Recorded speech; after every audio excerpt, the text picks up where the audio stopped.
तुमने तो बड़े गहरे में जौ बोए होंगे जो 5-5 ननदें मिली हैं। अरे गिन्नी बेटा सुन, एक बहुत खुशी की खबर है तेरे लिए।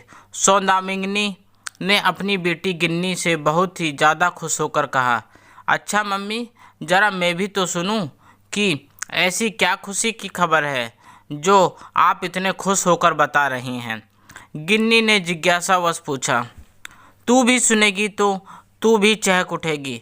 इस बार तेरी सालू बुआ जी भी तेरे साथ यहाँ रहने के लिए आ रही हैं। सौदामिनी ने चहकते हुए कहा। अरे वाह मम्मी, ये तो बहुत अच्छी बात बताई। तब तो खूब मज़ा आने वाला है। लगभग पूरे 4 साल बाद उनसे मिलूंगी ना। कुछ ऐसे भयानक परिस्थितियाँ बनते चले गए कि शादी के बाद से तो मैं बुआ जी से मिल ही नहीं पाई। गिन्नी बात करते करते थोड़ा उदास भी हो गई।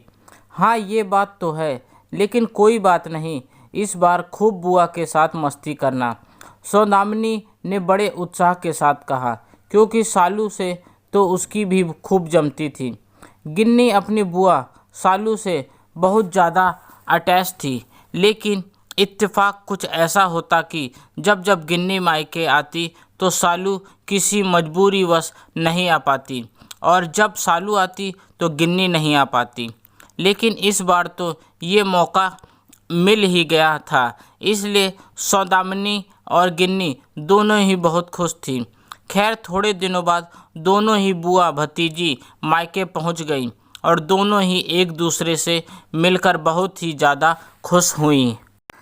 हाय बुआ, आपसे मिलने का कितना मन करता था मेरा, लेकिन बड़ी मुश्किल से ये मौका मिला है। गिन्नी बुआ के कलेजे से लिपटते हुए बोली। अरे गिन्नी की बच्ची, मन तो मेरा भी बहुत होता था तुमसे मिलने का, कि देखूं तो ज़रा मेरी लाडली शादी के बाद कैसी लगती है। कुछ मोटी चोटी हुई कि नहीं, या कभी तक वैसे ही सीख सलाई है, लेकिन सचमुच खासी हष्टपुष्ट और खिल गई है। भगवान किसी की नज़र ना लगे, लेकिन तेरे चेहरे पर तो जैसे नूर छाया हुआ है। और सालू ने अपनी आंखों के कोर से काजल निकालकर गिन्नी के काला टीका लगा दिया। बुआ जी, चेहरे पर नूर क्यों नहीं आएगा?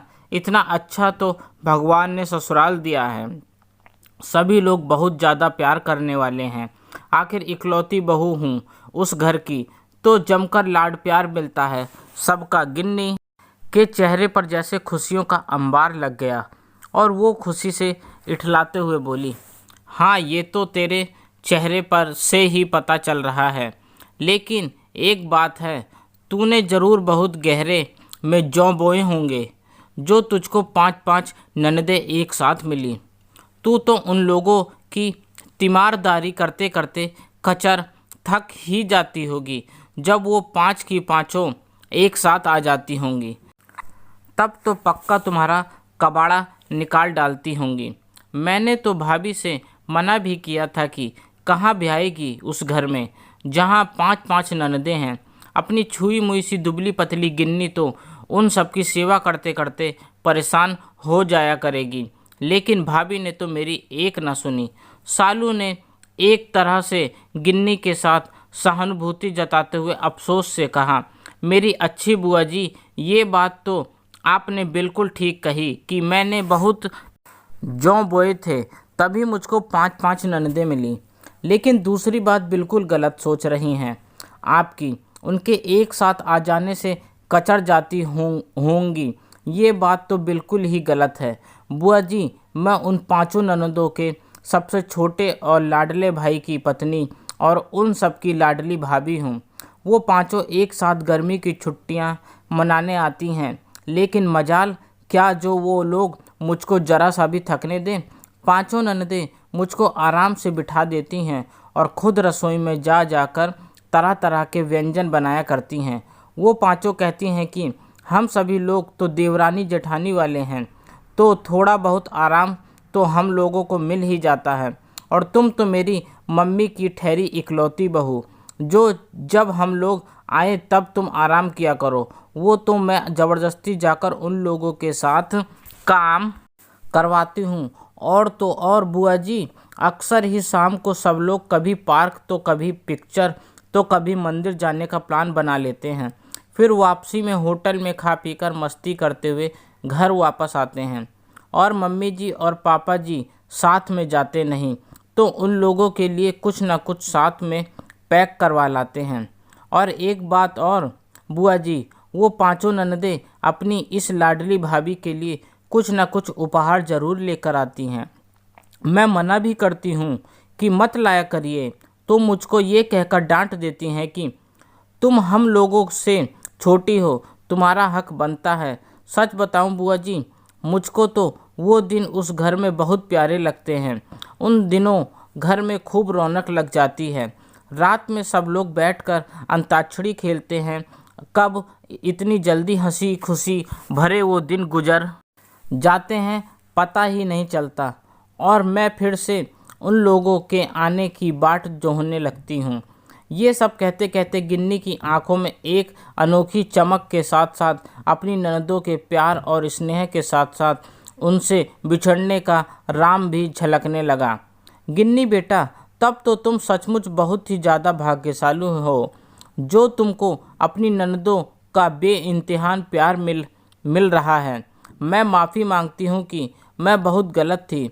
सालू के शब्दों में गिन्नी की खूबसूरत ज़िंदगी की खुशी के साथ साथ अपनी अनर्गल बातों के लिए अफसोस झलक रहा था।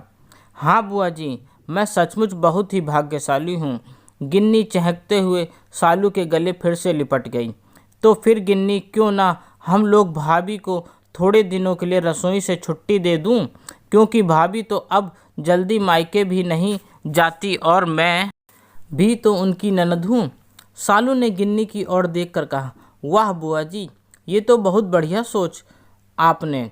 गिन्नी सालू के हाथों पर हाथ मारकर बोली, अरे भाई, ये बुआ भतीजी की जुगल जोड़ी बातें ही करती रहेंगी या कुछ चाय साय भी पियेंगी?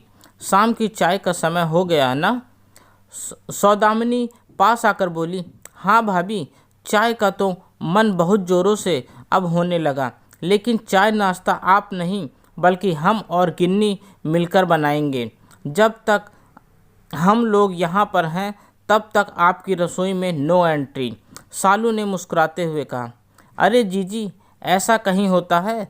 सौदामिनी ने हिचकिचाते हुए कहा। मम्मी, आप तो ऐसा ही होगा। और गिन्नी ने सौदामिनी की ज़बरदस्ती सोफे पर बैठा दिया और सालू का हाथ पकड़कर रसोई की और मुस्कुराते हुए बढ़ चली। दोस्तों, आपको मेरी यह कहानी कैसी लगी? प्लीज़ कमेंट करके ज़रूर बताएं और मुझे सब्सक्राइब भी करें। आपका अपना दोस्त, धन्यवाद।